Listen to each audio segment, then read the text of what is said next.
The Anglo-Zulu War, a clash of empires and kingdoms welcome to the sweeping plains of southern Africa. The year is 1879, a time of great change and conflict. In the lush grasslands of Zululand, a proud kingdom flourished under the leadership of strong and visionary rulers. Across the seas, the British Empire, vast and ambitious, sought to expand its influence and power. These two worlds, so different yet equally determined, were about to collide in one of the most dramatic confrontations of the 19th century. The Anglo-Zulu War would test the limits of strategy, bravery, and human resilience. Let us journey back in time to witness this pivotal chapter of history. The rise of the Zulu Kingdom. The Zulu Kingdom was no ordinary realm. In the early 19th century, a young leader named Shaka rose to power and transformed his people into a military powerhouse. Shaka introduced revolutionary tactics, disciplined training, and a fierce sense of unity among the Zulu people. Under his leadership, the Zulu Kingdom grew in strength and territory, becoming a beacon of African resistance against external threats. Though Shaka's reign ended tragically, his legacy endured, shaping the Zulu identity for generations. By 1879, Shaka's successor, King Cetshwayo, ruled a proud and resilient people. The British arrival. On the other side of the globe, the British Empire was at the height of its power. With colonies stretching across continents, the British sought to dominate new lands and resources.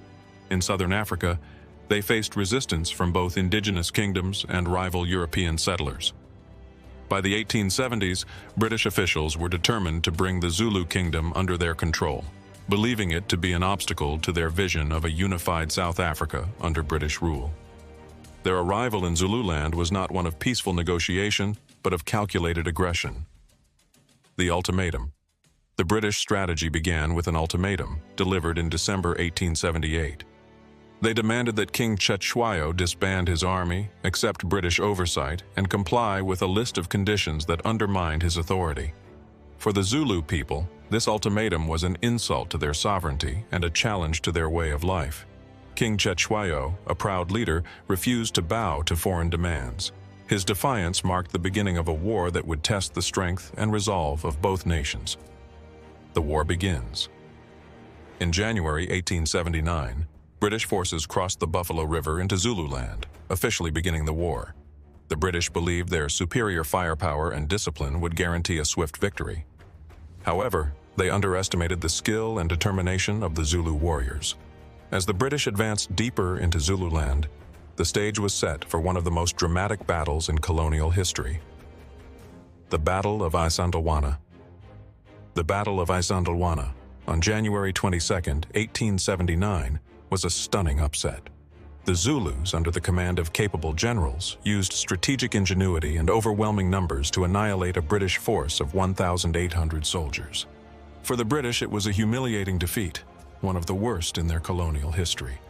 For the Zulus, it was a moment of triumph and validation, showing the world that an indigenous force could stand against an empire. Rorke's Drift. On the very same day, the Battle of Rorke's Drift unfolded, a stark contrast to the disaster at Isandlwana.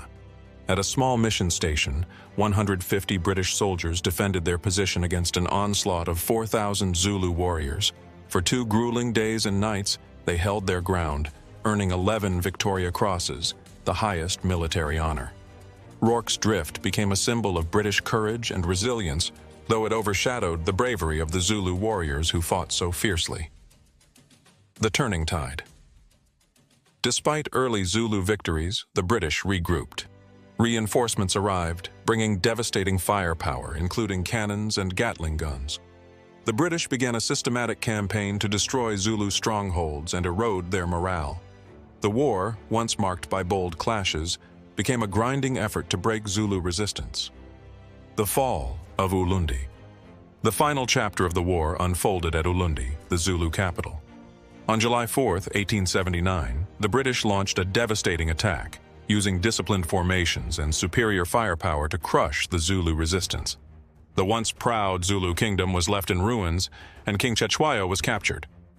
The British celebrated their victory, but the war left scars on both sides, physical, emotional, and cultural. Reflections. The Anglo-Zulu War was more than a military conflict. It was a clash of ideologies, a fight for survival, and a testament to the resilience of the human spirit. The Zulu Kingdom may have fallen, but its legacy lives on as a symbol of unity, pride, and resistance. As we look back on this chapter of history, let us honor the courage and sacrifices of all who lived through it. Thank you for watching. Don't forget to like, subscribe, and hit the bell icon for more historical stories.